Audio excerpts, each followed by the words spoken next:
Hi ಎಲ್ರಿಗೂ ನಮಸ್ಕಾರ. Informative ಮಿತ್ರ YouTube ಚಾನಲ್ಗೆ ನಿಮ್ಮೆಲ್ರಿಗೂ ಸ್ವಾಗತ.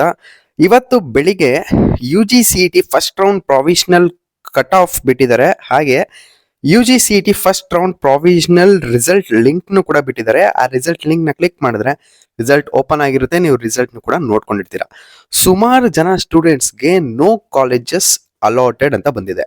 ಯಾಕೆ ಅಂದ್ರೆ ಅವ್ರಿಗೆ ಬಂದಿರೋ ರ್ಯಾಂಕಿಂಗೇ ಬೇರೆ, ಅವರು ಎಂಟರ್ ಮಾಡಿರೋ ಕಾಲೇಜಸ್ ಬೇರೆ. ಯಾವ ತರ ಅಂತಂದ್ರೆ, ಫಾರ್ ಎಕ್ಸಾಂಪಲ್ ಸ್ಟೂಡೆಂಟ್ಗೆ 60,000 ರ್ಯಾಂಕಿಂಗ್ ಬಂದಿದೆ ಅನ್ಕೊಳ್ಳಿ. 60,000 ರ್ಯಾಂಕಿಂಗ್ ಬಂದಿದ್ರೆ ಅರೌಂಡ್ 50 to 70,000 ಕಟ್ ಆಫ್ ಇರೋಂತ ಕಾಲೇಜಸ್ ನ ಆಡ್ ಮಾಡಿದ್ರೆ ಡೆಫಿನೆಟ್ ಆಗಿ ಯಾವ್ದಾದ್ರು ಒಂದು ಕಾಲೇಜಸ್ ಬಂದಿರ್ತಿತ್ತು.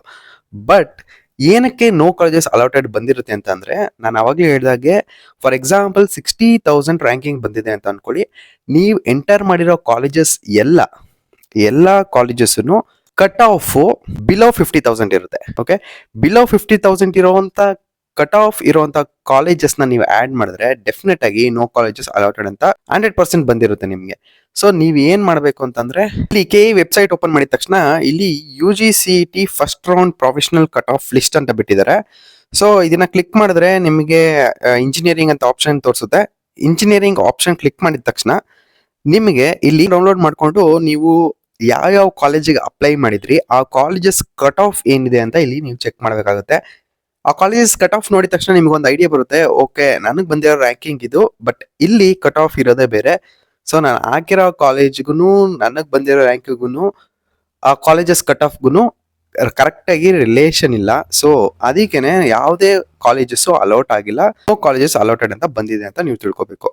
ಸೊ ನಾನು ಮೊದಲೇ ಹೇಳ್ದಾಗೆ ನೀವು ಫಸ್ಟ್ ರೌಂಡ್ ರಿಸಲ್ಟ್ ಬಂದ ಮೇಲೆ ಯಾವುದೇ ರೀತಿಯ ಹೊಸ ಕಾಲೇಜಸ್ ನ ಆಡ್ ಮಾಡೋದಕ್ಕಾಗಲ್ಲ. ಓಕೆ, ಇರೋಂಥ ಕಾಲೇಜಸ್ ನ ನೀವು ಬೇಕಾದ್ರೆ ರೀಅರೇಂಜ್ ಮಾಡ್ಕೋಬಹುದು. ಚಾಯ್ಸ್ 1, ಚಾಯ್ಸ್ 2, ಚಾಯ್ಸ್ 3, ಚಾಯ್ಸ್ 4 ಅಂತ 4 ಚಾಯ್ಸಸ್ ಇದೆ.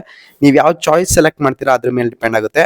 ಓಕೆ, ಚಾಯ್ಸ್ 2 ಅಂತ ಅಂದ್ರೆ ನಿಮಗೆ ಬಂದಿರೋಂಥ ಕಾಲೇಜು ಇರಲಿ ಅಂಡ್ ಟಾಪ್ ಪ್ರಿಯಾರಿಟಿಲಿ ಇರೋ ಕಾಲೇಜಸ್ ಯಾವ್ದಾದ್ರು ಬಂದ್ರೆ ನಾನು ಅದಕ್ಕೆ ಹೋಗೋದಕ್ಕೂ ರೆಡಿ ಅಂತ ಅರ್ಥ. ಓಕೆ, ಚಾಯ್ಸ್ 1 ಅಂದ್ರೆ ನಿಮ್ಗೆ ಯಾವ ಕಾಲೇಜ್ ಅಲಾಟ್ ಆಗಿದೆಯೋ ಆ ಕಾಲೇಜ್ಗೆ ನೀವು ಹೋಗೋದಕ್ಕೆ ರೆಡಿ ಇದ್ದೀರಾ. ಸೊ ಯಾವುದೇ ರೀತಿ ತೊಂದರೆ ಇಲ್ಲ, ನೀವು ಫೀಸ್ ಕಟ್ಟಿ ಅಡ್ಮಿಷನ್ ಆಗ್ಬೋದು ಅಂತ ಅದರ ಅರ್ಥ. Okay, already choice 1, choice 2, choice 3, choice 4 meaning ಏನು ಅಂತ ಡೀಟೇಲ್ ಆಗಿ ಒಂದು ವಿಡಿಯೋನ ಅಪ್ಲೋಡ್ ಮಾಡಿದ್ದೀನಿ. ಆ ವಿಡಿಯೋ ಲಿಂಕ್ ನಾನು ಕಮೆಂಟ್ ಸೆಕ್ಷನ್ ಅಲ್ಲಿ ಪಿನ್ ಮಾಡಿರ್ತೀನಿ. ವಿಡಿಯೋನ ಎಲ್ಲ ಸ್ಕಿಪ್ ಮಾಡದೆ ಕಂಪ್ಲೀಟ್ ಆಗಿ ಆ ಚಾಯ್ಸ್ ಮೀನಿಂಗ್ ಏನು ಅಂತ ಚೆಕ್ ಮಾಡ್ಕೊಳ್ಳಿ. ಯಾಕೆಂತಂದ್ರೆ ಈ 4 ಚಾಯ್ಸಸ್ ಇದೆಯಲ್ಲ, ಈ 4 choices very very very important. ನೀವೇನಾದ್ರೂ ಬೇರೆ ಕಾಲೇಜಸ್ ಸಿಗ್ಲಿ ಅಂತ ಸೆಕೆಂಡ್ ರೌಂಡ್ಗೆ ವೆಯ್ಟ್ ಮಾಡ್ತಿದ್ರೆ ದಯವಿಟ್ಟು ಆ ವಿಡಿಯೋನ ಕಂಪ್ಲೀಟ್ ಆಗಿ ನೋಡಿ, ನಿಮಗೆ ಕ್ಲಿಯರ್ ಕಟ್ ಆನ್ಸರ್ ಸಿಗುತ್ತೆ. ಈಗ ಆಲ್ರೆಡಿ ನೀವು first round professional allotment result ನ ನೀವು ಆಲ್ರೆಡಿ ಚೆಕ್ ಮಾಡ್ಕೊಂಡಿರ್ತೀರಾ. ನಿಮ್ಗೆ ಇಷ್ಟ ಆಗಿರೋ ಕಾಲೇಜ್ ಬಂದ್ರೆ ನೀವು ಚಾಯ್ಸ್ 1 ಸೆಲೆಕ್ಟ್ ಮಾಡ್ಕೊಂಡು ನೀವು ಅಮೌಂಟ್ ನ ಪೇ ಮಾಡಿ ಅಡ್ಮಿಷನ್ ಆಗ್ಬೋದು. ಅಥವಾ ನಿಮಗೆ ಬಂದಿರೋ ಕಾಲೇಜು ಇಷ್ಟ ಇಲ್ಲ, ಸೆಕೆಂಡ್ ರೌಂಡ್ಗೆ ವೆಯ್ಟ್ ಮಾಡ್ತೀನಿ, ಇನ್ನು ಟಾಪ್ ಆರ್ಡರ್ ಪ್ರಿಯಾರಿಟಿಲಿ ಯಾವ್ದಾದ್ರು ಕಾಲೇಜ್ ಸಿಕ್ಕಿದ್ರು ಸಿಗ್ಬೋದು ಅಂತ ಅನ್ಸಿದ್ರೆ ಚಾಯ್ಸ್ 2 ಸೆಲೆಕ್ಟ್ ಮಾಡ್ಕೊಂಡು ನೀವು ಸೆಕೆಂಡ್ ರೌಂಡ್ಗೆ ವೆಯ್ಟ್ ಮಾಡ್ಬೋದು. ಹಾಗೆ ಇನ್ಮೇಲೆ ಫಸ್ಟ್ ರೌಂಡ್ ರಿಸಲ್ಟ್ಸ್ ಏನಿರುತ್ತೆ ಅದ್ರಲ್ಲಿ ಬಂದಿರೋ ಕಾಲೇಜು ನಿಮ್ಗೆ ಫೈನಲ್ ಆಗುತ್ತೆ. ಅದೇ ಫಸ್ಟ್ ರೌಂಡ್ ಅಲ್ಲಿ ಬಂದಿರೋಂಥ ಕಾಲೇಜ್ ಅಂತ ಕನ್ಸಿಡರ್ ಆಗುತ್ತೆ. ಅಂಡ್ KE ವೆಬ್ಸೈಟ್ ಅಲ್ಲಿ ನೀವು ನೋಡ್ತಿದ್ರೆ ಇಲ್ಲಿ ಮಾಕ್ ಅಲಾಟ್ಮೆಂಟ್ ನೋಟ್ ಅಂತ ಆಲ್ರೆಡಿ ಬಿಟ್ಟಿದ್ರು. ಈ ಮಾಕ್ ಅಲಾಟ್ಮೆಂಟ್ ನೋಟ್ ಅಲ್ಲಿ ಹೇಳಿರೋ ಹಾಗೆ ಆಗಸ್ಟ್ 2ಕ್ಕೆ ಫಸ್ಟ್ ರೌಂಡ್ ಫೈನಲ್ ರಿಸಲ್ಟ್ ಬರುತ್ತೆ. ಓಕೆ, ಈ ಫೈನಲ್ ರಿಸಲ್ಟ್ ಬಂದ್ಮೇಲೆ ನೀವು ಚಾಯ್ಸಸ್ ನ ಸೆಲೆಕ್ಟ್ ಮಾಡ್ಕೋಬೇಕು. ಆಗಸ್ಟ್ 4th ಇಂದ 7th ವರೆಗೂ ಚಾಯ್ಸಸ್ ಸೆಲೆಕ್ಟ್ ಮಾಡ್ಕೊಳ್ಳೋದಕ್ಕೆ ಟೈಮ್ ಇರುತ್ತೆ. ಕರೆಕ್ಟ್ ಆಗಿ ಆ ಡೇಟ್ ಒಳಗಡೆ ನೀವು ಚಾಯ್ಸಸ್ ನ ಸೆಲೆಕ್ಟ್ ಮಾಡಬೇಕು. ಸಪೋಸ್ ನೀವೇನಾದ್ರೂ ಆಗಸ್ಟ್ 7th ಆದ್ಮೇಲೆ ಯಾವುದೇ ಚಾಯ್ಸಸ್ ಸೆಲೆಕ್ಟ್ ಮಾಡಲಿಲ್ಲ ಅಂತಂದ್ರೆ ಆಟೋಮೆಟಿಕ್ ಆಗಿ ನಿಮ್ ಸೀಟ್ ಕ್ಯಾನ್ಸಲ್ ಆಗುತ್ತೆ. ಅದೇನಂತ ಕನ್ಸಿಡರ್ ಮಾಡುತ್ತೆ ಅಂದ್ರೆ, ಓಕೆ ನನಗೆ ಯಾವುದೇ ಕಾಲೇಜ್ ಸೇರ್ಕೊಳ್ಳೋದಕ್ಕೆ ಇಂಟ್ರೆಸ್ಟ್ ಇಲ್ಲ, ಸೀಟ್ ಅಲಾಟ್ಮೆಂಟ್ ಅಲ್ಲಿ ನನಗೆ ಇಂಟ್ರೆಸ್ಟ್ ಇಲ್ಲ, CT ಕೌನ್ಸಿಲಿಂಗ್ ಅಲ್ಲಿ ಯಾವುದೇ ರೀತಿ ಇಂಟ್ರೆಸ್ಟ್ ಇಲ್ಲ ಅಂತ ಕನ್ಸಿಡರ್ ಆಗಿ ಆಟೋಮೆಟಿಕ್ ಆಗಿ ಅದೇ ಕ್ಯಾನ್ಸಲ್ ಆಗುತ್ತೆ. ಸೊ ಇಲ್ಲಿ ನೀವು ಇಲ್ಲಿ ನೋಡ್ತಿರ್ಬೋದು, ಸೆಲೆಕ್ಟಿಂಗ್ ಚಾಯ್ಸಸ್ಗೆ 4th ಆಗಸ್ಟ್ ಇಂದ 7th ಆಗಸ್ಟ್ ವರೆಗೂ ಟೈಮ್ ಇರುತ್ತೆ. ಈ ಡೇಟ್ ನ ನೋಟ್ ಮಾಡಿ ಇಟ್ಕೊಳ್ಳಿ. 7th ಆಗಸ್ಟ್ ಒಳಗಡೆ ನೀವು ಚಾಯ್ಸ್ ಎಂಟ್ರಿನ ಮಾಡಿ ಮುಗಿಸ್ಬೇಕು. ಅಂಡ್ CT ಕೌನ್ಸಿಲಿಂಗ್ ಮುಗಿಯೋವರೆಗೂ ಎವ್ರಿ ಡೇ KE ವೆಬ್ಸೈಟ್ ನ ವಿಸಿಟ್ ಮಾಡಿ, ಇಲ್ಲಿ ನೋಟಿಫಿಕೇಶನ್ಸ್ ನ ಚೆಕ್ ಮಾಡಿ. ಯಾವ್ದಾದ್ರು ಹೊಸ ನೋಟಿಫಿಕೇಶನ್ ಬಂದ್ರೆ ಇಲ್ಲಿ ಡಿಸ್ಪ್ಲೇ ಆಗಿರುತ್ತೆ, ಏನಿದೆ ಅಂತ ಅದನ್ನ ಎವ್ರಿ ಟೈಮ್ ಚೆಕ್ ಮಾಡ್ತಾ ಇರಿ.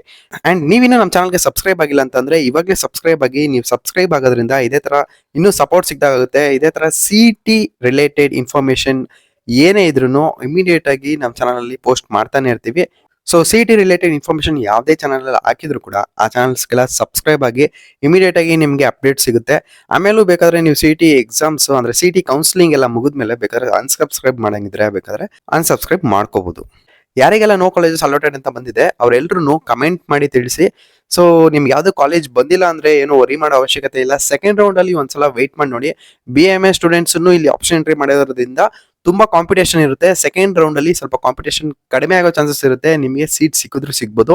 ಯಾವ್ದಾದ್ರು ಕಾಲೇಜಸ್ ಅಲ್ಲಿ ನಿಮಗೆ 1000 2000 ರ್ಯಾಂಕಿಂಗ್ ಅಲ್ಲಿ ಡಿಫ್ರೆನ್ಸ್ ಇರುವಂತ ಕಟ್ ಆಫ್ ಯಾವ್ದಾದ್ರು ಇದ್ರೂ ಅಲ್ಲಿ ಸಿಗೋಂತ ಚಾನ್ಸಸ್ ಇರುತ್ತೆ. ಸೊ ಸೆಕೆಂಡ್ ರೌಂಡ್ಗೆ ವೆಯ್ಟ್ ಮಾಡಿ ನೋಡಿ. ಮತ್ತೆ ಯಾವ್ದಾದ್ರು ಕಾಲೇಜಸ್ ಸಿಕ್ಕಿದ್ರು ಸಿಗ್ಬೋದು. ಅಂಡ್ ಈ ವಿಡಿಯೋನ CET ಬರ್ತಿರೋ ಎಲ್ಲ ಸ್ಟೂಡೆಂಟ್ಸ್ಗೂ ಇವಾಗಲೇ ಶೇರ್ ಮಾಡಿ, ಅವ್ರಿಗೂ ಯೂಸ್ ಆಗಲಿ. ಅಂಡ್ ಡೈಲಿ ಇದೇ ಥರ ಯೂಸ್ಫುಲ್ ಕಂಟೆಂಟ್ಸ್ಗಾಗಿ ನಮ್ಮ ಚಾನಲ್ನ ಸಬ್ಸ್ಕ್ರೈಬ್ ಆಗೋದನ್ನ ಮರಿಬೇಡಿ.